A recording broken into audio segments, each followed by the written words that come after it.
एबे आंचलिक पाणीपाग विज्ञान केन्द्र पक्षर बड़ खबर सामना को आसी। राज्य में 17 तारिख जाए कालबैशाखी वर्षा संभावना। आज 20टी जिले में घड़घड़ी सह वर्षा अलर्ट। तेबे सूचना अनुसार ता पूर्व भिडियो को गोटे लाइक करूँ, सब्सक्राइब कर बेल आइकन को प्रेस करूँ, जहाँफल जेकोसी नुआ नुआ अपडेट आपण मैंने मो चैनल माध्यम सर्वप्रथम पाइपर। डेरी नक चलतु खबर पर नजर पकाइबा। राज्य में कालबैशाखी प्रभाव जारी रहिबो। आसंता 17 तारिख पर्यंत विभिन्न स्थान में घड़घड़ी सह वर्षा संभावना अच्छी।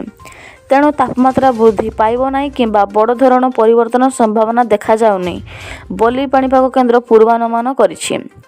गत 24 घंटा भितर भुवनेश्वर समेत विभिन्न स्थान में कालबैशाखी प्रकोप देखा जाइथिला।